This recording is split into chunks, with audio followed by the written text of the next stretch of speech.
आई वडील, मुलं मुली आणि आजी आजोबा, सर्व काका काकू आत्या वगैरे सर्व एकत्र राहतात.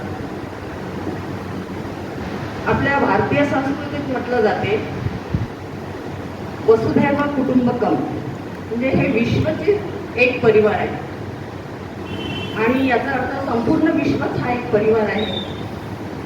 कुटुंब ही एक सर्वात लहान महत्वाची सामाजिक संस्था आहे जी विवाह, वंश आणि दत्तक यामुळे तयार होते. पारंपरिकरित्या भारतीय समाजात विशेषतः ग्रामीण भागामध्ये संयुक्त कुटुंब पद्धती आपल्याला आढळत होती आणि या ग्रामीण भागामध्ये आर्थिक सहकार्य, सामाजिक सुरक्षा, वडीलधाऱ्यांचा आदर, सामूहिक जबाबदारी व शिस्त यासारख्या मूल्यांचे हस्तांतरण होत असे.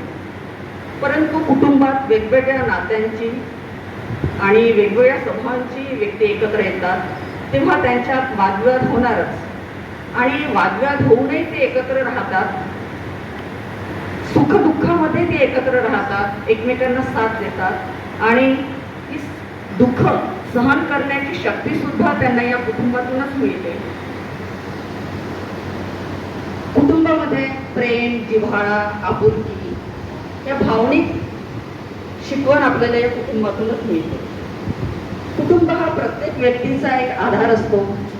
व्यक्ती ह्या शिक्षणाच्या निमित्ताने बाहेर गेल्या, नोकरीच्या निमित्ताने जरी बाहेर गेल्या तरी त्यांना आपल्या कुटुंबाबद्दल ओढ असते. त्यांना असं वाटत असते की आपण आपल्या कुटुंबात कधी जातो, आपल्या लोकांना आपण कधी भेटतो, ही ओढ त्यांच्यामध्ये असते. लहान मुलांची पहिली शाळा म्हणजे कुटुंब आहे. या कुटुंबातून अनेक गोष्टी त्यांना शिकवल्या जातात. सुरुवातीला चिहूकाऊच्या गोष्टी, त्यानंतर रामायण महाभारत यातल्या गोष्टी, या गोष्टी वडीलधारी मंडळीच्या कुटुंबाची जी असतात एकत्र कुटुंब पद्धतीमध्ये ती त्यांना शिकवतात आणि त्या शिकवणीतून त्यांची वैचारिक क्षमता, कल्पनाशक्ती ही बळकट होते आणि एक मूल्य, नैतिक मूल्य त्यांच्यामध्ये चांगल्या प्रकारे रूढ होते.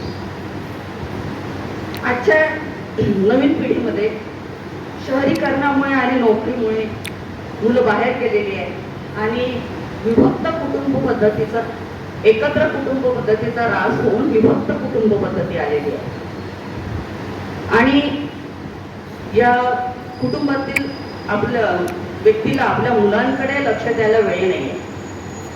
सकाळी जातात, संध्याकाळी येतात, मुलांशी बोलणं होत नाही.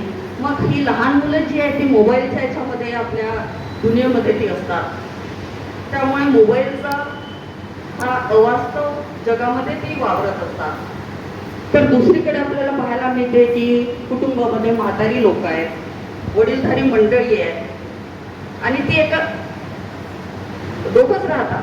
कुटुंबात त्यांना त्यांच्याशी बोलायला कोणी नाही, त्यांचे चौकशी करायला कोणी नाही, अशी ही कुटुंबाची अवस्था आज आपल्याला पाहायला मिळते आहे. कुटुंब हा समाजाचा गाभा आहे, समाजाचा कणा आहे आणि रवींद्रनाथ टागोर यांनी म्हटलंच आहे की कुटुंब हे एक वृक्ष आहे आणि अनेक जे नातेवाईक आहे हे कुटुंबाच्या त्या वृक्षाच्या फांद्या आहेत. त्यामुळे आणि मूळ जे आहे हा पाया आहे, तो भक्कम असलाच पाहिजे आणि म्हणूनच व्यक्तीच्या जडणघडणामध्ये कुटुंबाचा फार मोठा वाटा आहे. उत्तम कुटुंब म्हणजे उत्तम समाज आणि उत्तम समाज जर आपल्याला घडवायचं असेल तर कुटुंब हे उत्तम बनवायलाच पाहिजे आणि सर्वजण एकत्र कुटुंब पद्धतीमध्ये जर राहिले तर हा फायदा होऊ शकतो. धन्यवाद.